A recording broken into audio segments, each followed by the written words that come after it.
Shout out to everybody who gonna watch this. Shout out to y'all. Shout out to everybody who hit the thumbs up, man. Who do that first. Shout out to those that when I'm not on the air, they donate. I didn't have none in a couple days, so I ain't got no names to mention, but soon they probably will. Shout out to OG Will. Let me take this off. He did this T-shirt right here. Shout out to OG Will. Shout out to Matrix Escape. You donated the other day when I was on live, but I didn't see it because you donated on my other one. MWWIOC, shout out to this hoodie. OG Will made for me. And on the back, it looks like this. On the back, I can't really, because I got my hands full, but on the back, it looks like this is a picture of a passport. You see that picture of a passport? It got MAB name on there. It got my name on there. It got MWWIOC on there.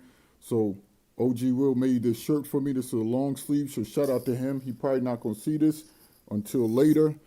But, yo, I finally got the shirts OG. Shout out to him making a hoodie. The back of the hoodie looks like that shirt right there. So with the passport book on it and everything. So shout out to him. Somebody need to hit up OG Will and told him I just put the shirt on live. So shout out to him. Najee just gave it to me. Just dropped it off. Hold on, y'all. Najee just dropped the shirt off, so.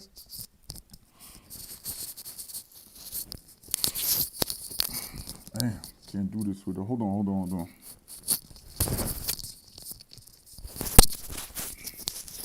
So Najee just dropped off the shirt. We doing this live. You know how it go when things are done live. When things are done live, you know how that goes. But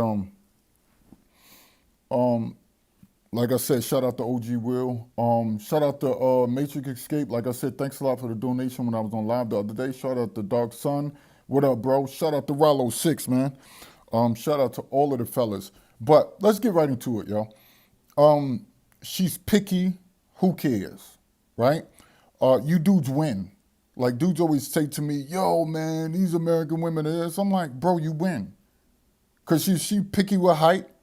You go to a foreign country, you win.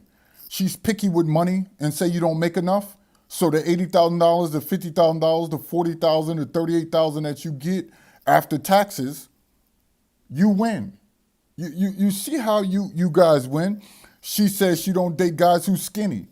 You win. Go over there to another country and date a woman. Like, everything what Americans say, women say are bad about you guys, who travel, who got passports, who building brotherhood. You see what OG Will made for us. An actual shirt, that's brotherhood. I'm wearing it right now. So a hoodie, that's brotherhood. That's brotherhood. So you win because you don't have time to be spending on women who are not appreciative of what you bring. You win.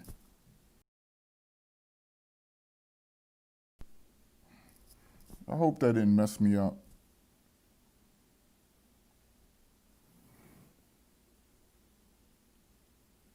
So you win. You actually win. So I hope it's in sync still. I hope it didn't mess up the live stream. But you win. Like, you win with all of these women with their gripes, with how they feel about you. You dudes win. You win every time. Bro, when I told you when the last incident that happened where I met the girl at the club and we went over to Waffle House that was over there in Buckhead. Y'all know the Waffle House over there in Buckhead, in Atlanta. We went over there. She started eating and chumping and said, yo, oh, I'm good. Thanks a lot, Rollo. So she started eating and chomping and food falling off her mouth. I'm like, yo, and she said, I ain't paid for a meal in 2 years. So her arrogance, her selfishness, I was like, oh, shoot. Then I started winning with money. Then I started saving money. Then I started stacking like crazy. Then I started not going. I was like, yo, am I really one of these dudes that's paying for this woman's meal? She got an afternoon dude that pays for meals. She got an evening dude that pays for meals. She got a night dude that pays for meals. I was the night dude and I just met her. You see how this works? So I was like, oh man. I was like, her selfishness made me win in the end. Because now we doing this years later. Now we all build it. So I'm like, yo, let them be picky. Let them be picky. Because any person that's picky, right, when they don't, think about it.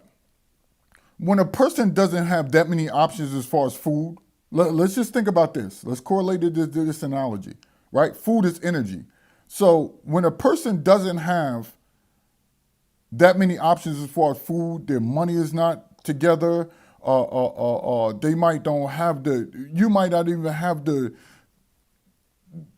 you might not even be good enough to be picky, right? But you are, right? Same thing it is with the women in certain cultures, let's talk about American women. And now we have to break it down as far as race. We have to, ethnicity, grouping, we have to. So this is one of them lives where I'm finally going to break it down. Black women. On the surface, they can look like they're picky. They can look like they have the wherewithal to pick and choose. Black women. Let's speak on black women. But look at the pool. So they think they have the right to be picky, right? They think they got all the money in the world. They think they got everything in the world. They think they can sit down to any table, right? And can barely feed themselves. We're correlating this to relationships and marriage and all of that, right? So the marriage, right, is the actual meal. The dope-ass relationship is actually the meal. They think they got the wherewithal to sit down to the table and say, no, I don't want this. Nope, I don't want that. Meaning you don't have the right height. You don't have the right,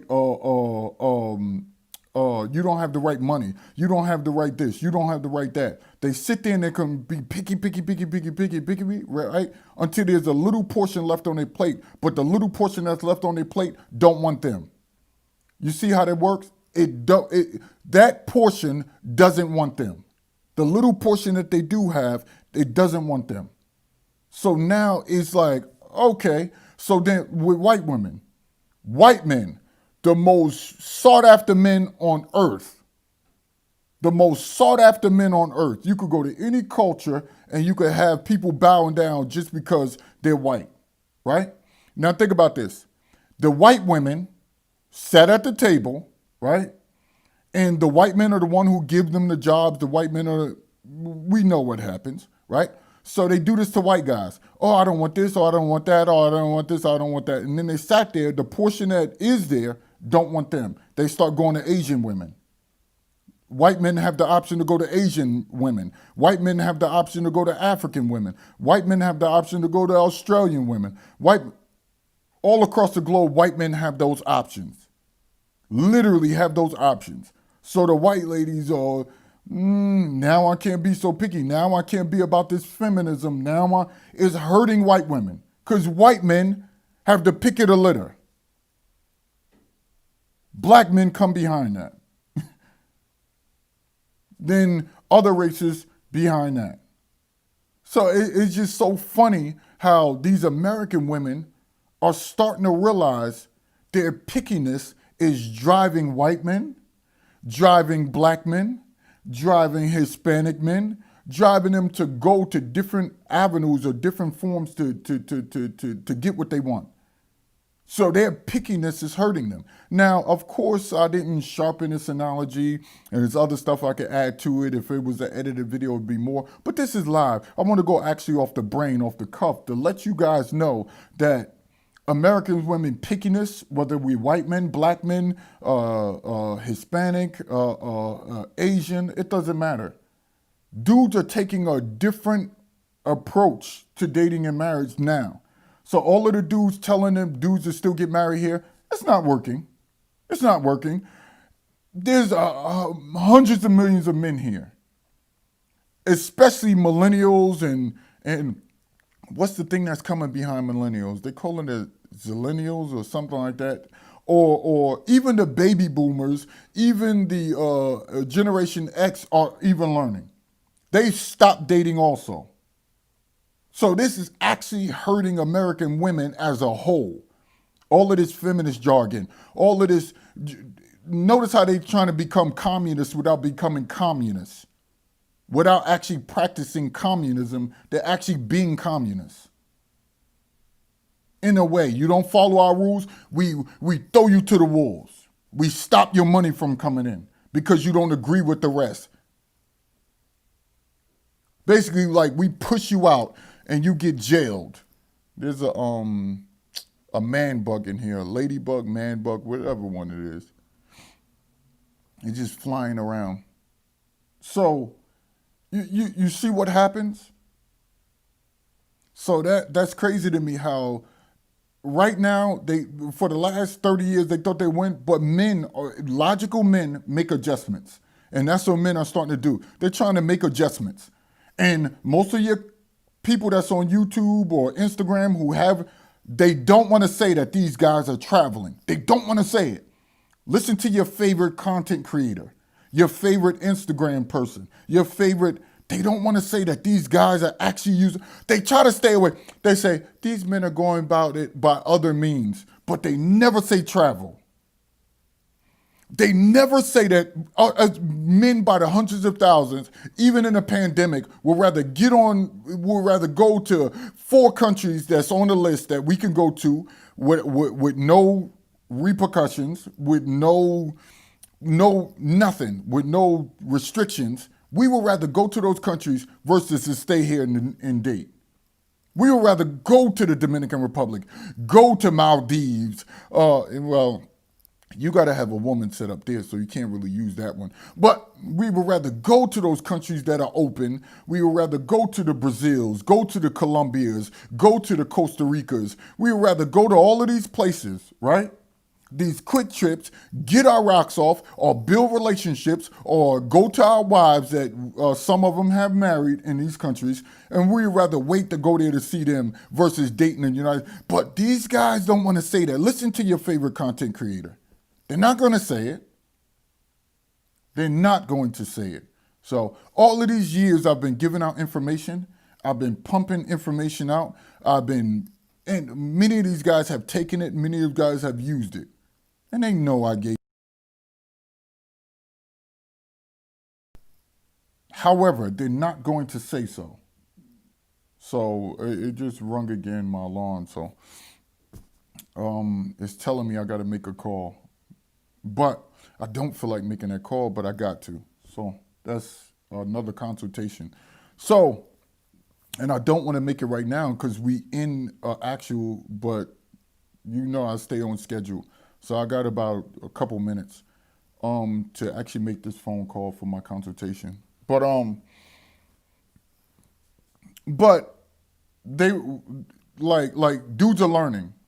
Dudes are like, yo, I've been winning off American woman's pickiness, whether that woman is black, whether she's a black woman, whether she's a white woman, whether she's an Asian American woman, and all of these titles we put on all of these Asian American, I don't care. I would rather go to another or wait till she's fresh off the boat. These men would rather catch them while they fresh off the boat or fresh off the plane, and they just making their way in America and say, well, I'd rather date her.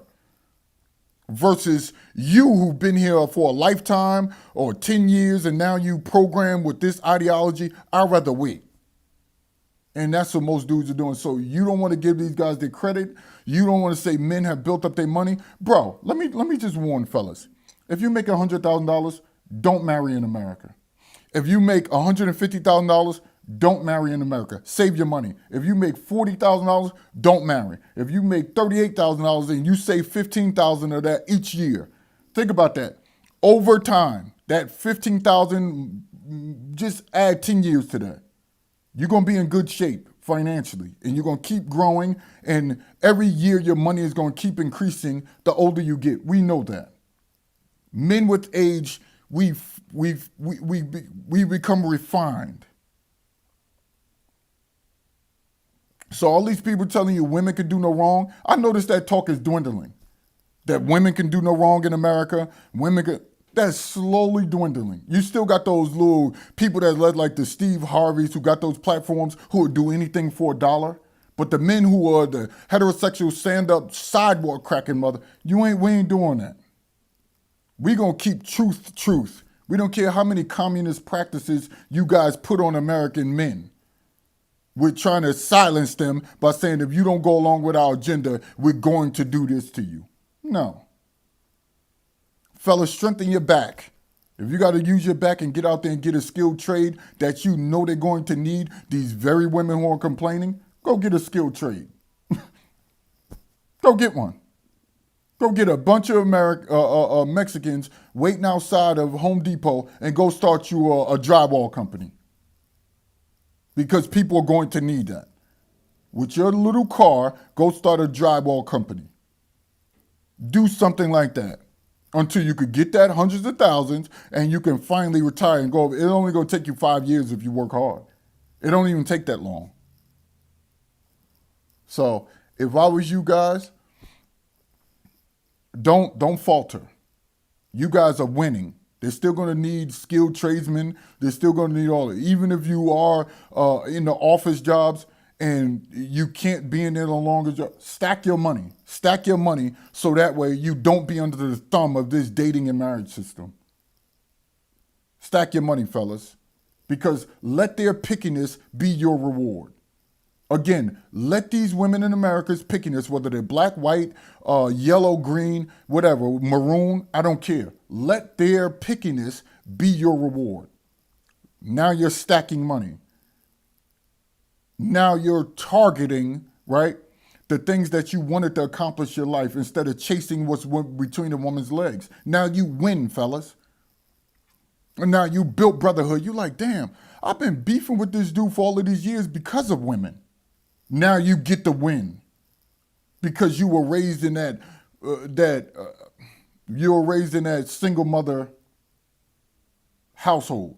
So now you're like, damn, I took on all of my mother's feelings. Go get my dating books. Go, you'll understand dating more.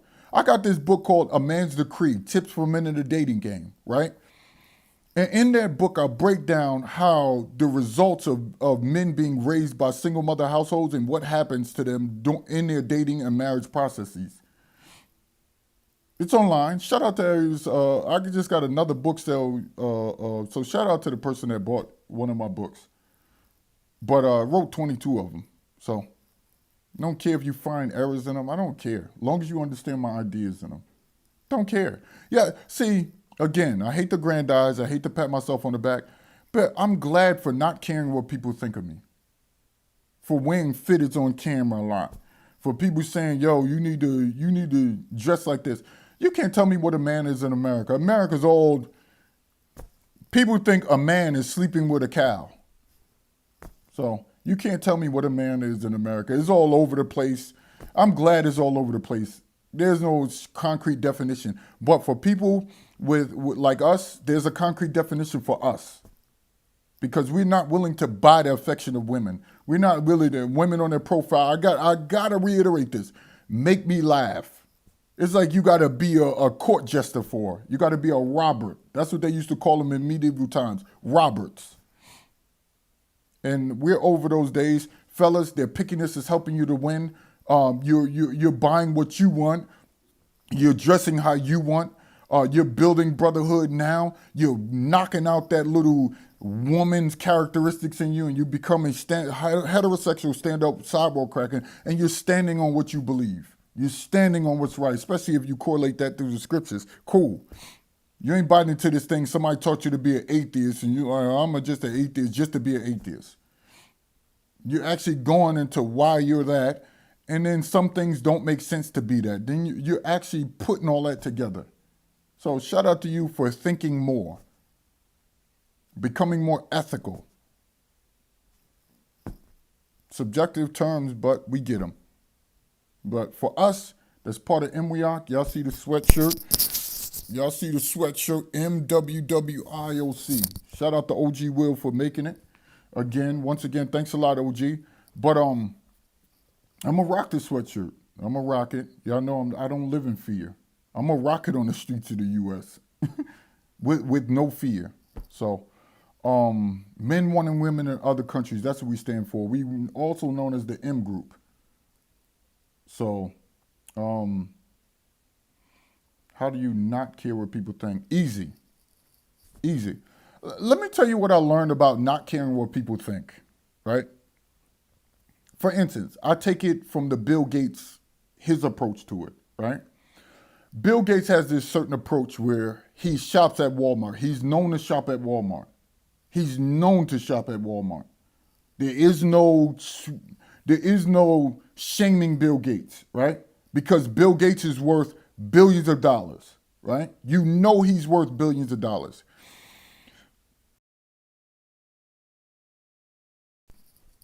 My alarm is going off. It's getting closer, so I got to get off. Well, let me correct this real quick, or let me bring an example to this. Bill Gates cannot care about what you think about him shopping at Walmart, right?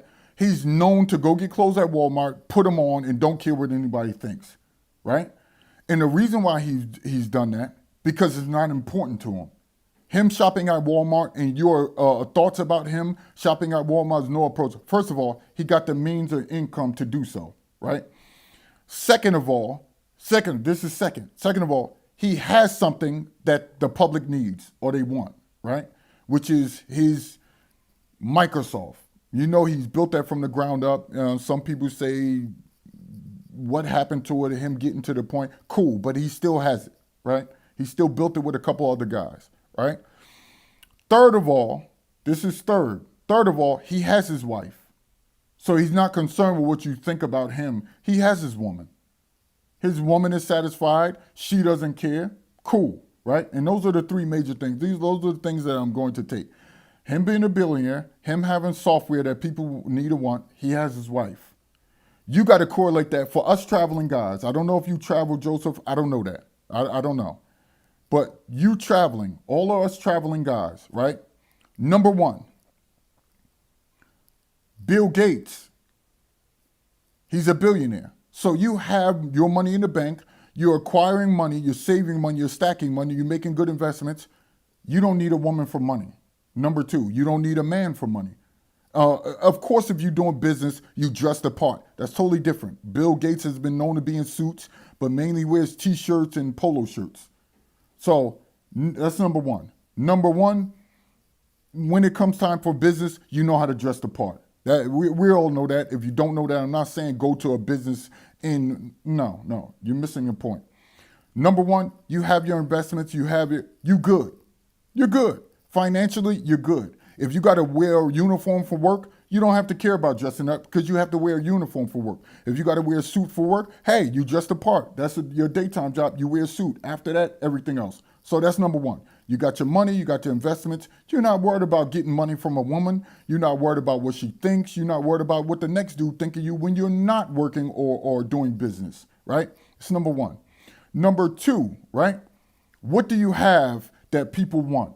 You might have a trade skill. You might have, you able to bring clients to your company if you do the white collar. So you're not concerned with that. Outside of that, you're not concerned with it. You have something that the public wants. So that's number two. Number two, you got a sheetrock business. You know, buildings going up every day. They might contract you out. You might go. So that's number two. Same thing with Bill Gates. You have something that the public wants. Number three, right? You have a woman overseas. So you're not worried about what the woman think here because you're women in a different country. You don't have to be all sharp. You don't have to, because you're women overseas. As long as they think you look good, whether you have a wife internationally, whether you have one here, whether you brought her over to this country, you have somebody, a significant other where you done killed those three parts with many people. So when I go out, I don't want to care what people think of me if I'm not trying to give them business or trying to get business from them. Don't care. Don't care. I don't care. I don't need your services. I'm getting food right now. Who cares what you think about the way I'm dressed when I go into an establishment? Who cares? I'm just here to get food. I'm bringing business to your establishment. Now, if they don't want me in there, right? Cool. Go to the establishment that does want you in there. That you want to get dressed up because you might want to go on a night on the town to a nice fancy restaurant where you got to dress the part for that. That's what I'm saying. It all picking on choosing what you want for yourselves. I don't go in those establishments. I'm not going to spend $500 on a dinner, get dressed up so I can spend money so they saying I got to look good for them to give them money. That's dumb to me. I got to dress up in a suit and go to your establishment and to give you my money and be presentable, and you got to look me up and down and say, okay, it's good enough for you to come in here. F you. You see, I don't operate like that. It's what you're willing to do. That's how you win. I'm not willing to dress for none of you dudes. I'm just not going to do it. I'm not willing to dress for the women here. First of all, I'm heterosexual. I'm not willing to dress because I'm not trying to please the women here. I'm not trying to be pleasing to their eyes like they're God. No. That's the difference. And I could break it down more. And I think I need to do an in-depth video that goes beyond just the surface. Because you're basically they're acting as if you're God to, you're good. Now you can come in my world. Are you stupid? Nah. So, I don't believe in that God effect. Just not me. So, shout out to everybody that's listening. Shout out to everybody that watch. Shout out to everybody that you have the choice. You're the in charge. You're the leader. And keep operating as such, man. So, of course, it takes in different times it takes for you to play the part, but come on, whether you white, black, Asian. I've seen black women say that me dressing in a fitted, me having a t-shirt on is horrible, right? But then they'll date a white guy who dresses just the same, don't have no t-shirt on, and she lets him get away with it. And you'll be like, you talk to, you're like, yo, when I used to date you, you didn't like it. Then they don't have anything to say. Then they'll try to lead it into other. I'm like, you particularly said something about my dress wear, but he's a white guy dressing the same way I dress, but it's cool. Then I knew that we allow women to play gods to us, and that's a no-no. So shout out to all of y'all. I don't know what this thing is doing, but shout out to all of y'all, man.